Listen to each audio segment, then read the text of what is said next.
भारतीय communist party CPI Brahmapur सहर श्रमिक युव छात्र और महिला शाखा सम्मिलनी।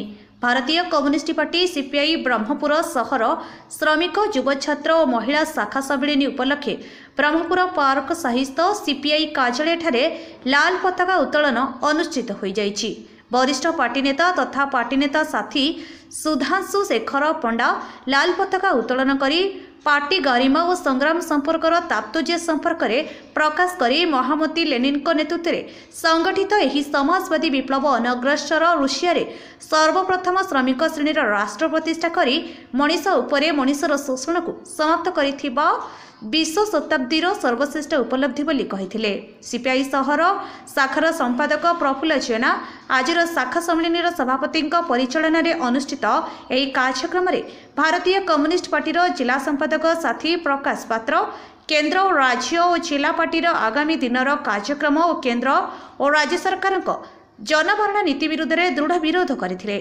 सम्मेलन में अन्य नेता श्रमिक नेता प्रवीण कुमार दास युव संघर जातीय उपसभापति प्रदीप सेठी ब्रह्मपुर आंचलिक संपादक कामदेव नाहक आसंता डिसेम्बर 10 तारिख दिन ब्रह्मपुर सहर नाल रोड परिमल और रास्ता विभिन्न समस्या को नहीं बीएमसी ऑफिस घेराव पर निष्पत्ति नि बैठक में रवींद्र कुमार नायक गागारिनी नायक मोहम्मद उस्मान राम पात्र ए सुधीर प्रफुल्ल जेना कालीकिंकर पात्र रोहित बिशोई प्रतिमा देवी महेंद्र पात्र प्रभाती कुमारी देवी त्रिलोचन दास प्रभात बेहेरा चित्तरंजन दोरा टी विकेट राव और टी श्रीनिवास राव प्रमुख जोगदे। शेष में शाखा संपादक निर्वाचन होता।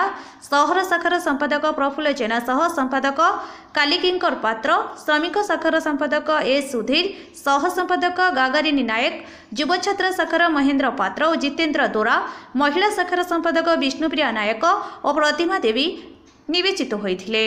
प्रफुल्ल कुमार जेना ब्रह्मपुर सहर संपादक सीपीआई भारतीय कम्युनिस्ट पार्टी आज ब्रह्मपुर शाखार आलोचना बैठक चलती।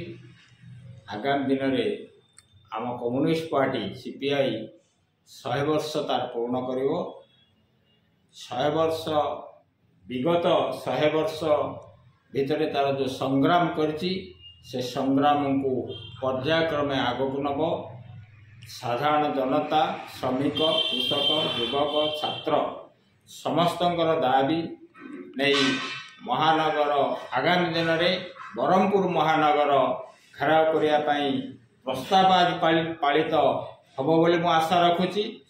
मु सहर संपादक हिसाब से विभिन्न प्रकार समस्या राशन कार्ड ठारू आरंभ करी वर्तमान जो भत्ता आउ घोरईकरण जनदाबी नहीं निश्चित भाव ब्रह्मपुर महानगर घेराव करने आज निश्चित भाव पालित हम।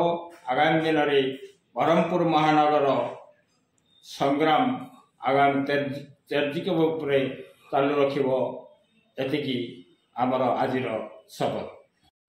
प्रदीप कुमार सेठी भारतीय कम्युनिस्ट पार्टी गंजाम जिला सह संपादक।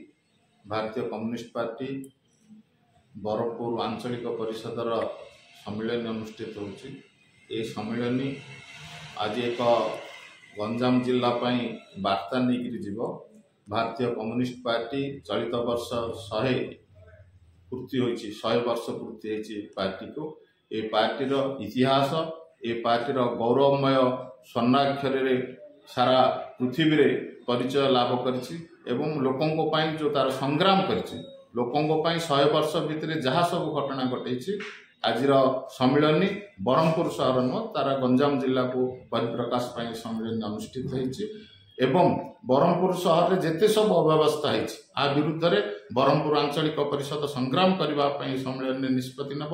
ब्रह्मपुर सहर रे देखुचंती म्युनिसिपालिटी आरंभ कर बहु घरोईकरण को जो मैंने बिकिदेवा चक्रांत कर विरुद्ध में ब्रह्मपुर सहर छात्र युवक एवं कृषक महिला एकाठी होती आज सम्मेलन में। ब्रह्मपुर सहर मेडिकल अव्यवस्था विरुद्ध में आज प्रस्ताव ग्रहण कराई गोटे विराट आंदोलन आज प्रस्तुति बैठक अनुष्ठित होती।